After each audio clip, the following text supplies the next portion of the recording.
Ina Jensen, Miss Ina, and it's time for Godly Play Story. But first, let's look at the church calendar. And you see, we're on this last week of Easter. And it went on for a few weeks. Here's a special symbol for Easter, special symbol for Christmas, and then this red, 1 week, Pentecost. Very exciting, and that's where we are. So let's get started by lighting our candle. We do this every week, and it's especially important for Pentecost because it has something to do with light, fire. Very exciting. And we do this because Jesus is the light of the world. Now, I've already gotten out the story box. It's red. It's the only red box we have.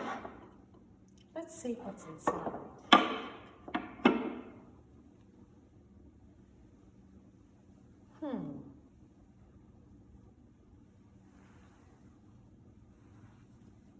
This is the place where the story will be. Let's see what we have.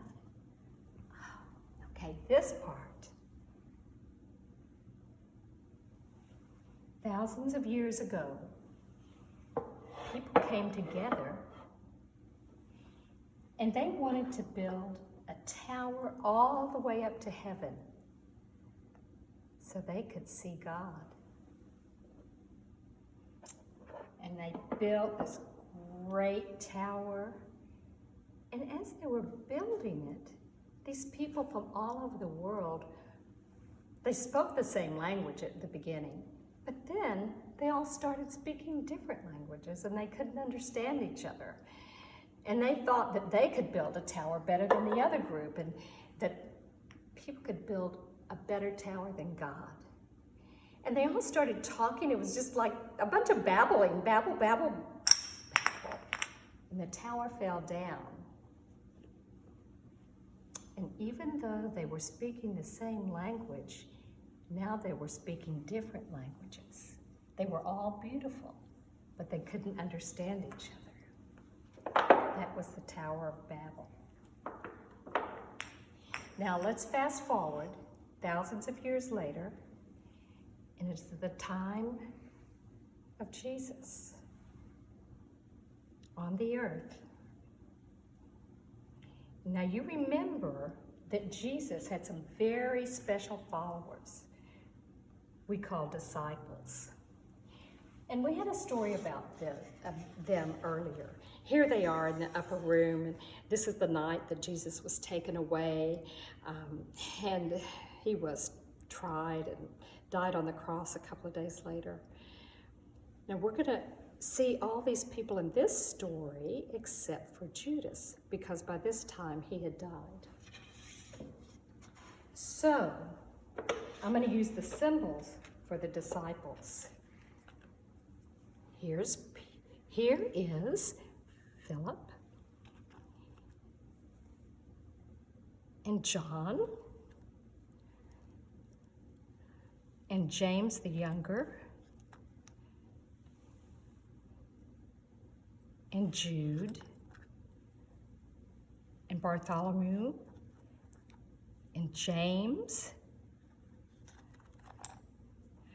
and Simon the Zealot and Peter. Here's Thomas and Matthew and Andrew. There's 11 now. And after Jesus died and he rose from the dead, the disciples saw him. They talked to him. They were with him. And it came time for Jesus to ascend into heaven. And so these 11 disciples followed Jesus to a place near Bethany where there was a mount, a little mountain of Olivet. And they were with him, and a cloud came down, and God came very close. And Jesus ascended into heaven. And they saw two men in white, and they knew that Jesus was gone to be with God. Now, they came back to Jerusalem, and they decided that they really needed 12 disciples. And they prayed about it.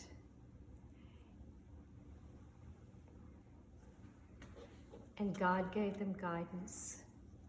And the 12th disciple was Matthias. They would come together in this house and talk about Jesus. And one night, there came a great wind rushing through the house, and they saw flames, and flames were on them, and they felt their tongues burning, and it was the power of the Holy Spirit. And they felt it, and they knew now that God and Jesus were with them in the power of the Holy Spirit. The disciples then became apostles, and they went to tell about the love of God and about the way Jesus taught them to live, and they went all over the earth, and in all different languages, they told the story. And that's what Pentecost is about, the coming of the Holy Spirit. And it's not over yet. It's still with us.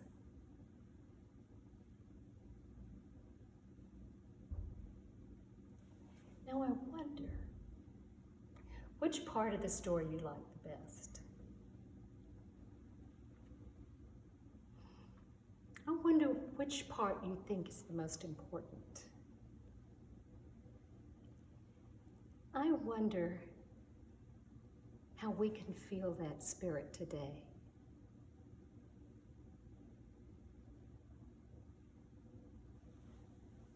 It's time to change the light. The light.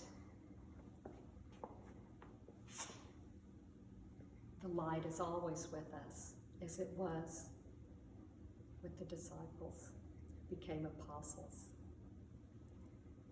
So we're going to change the light.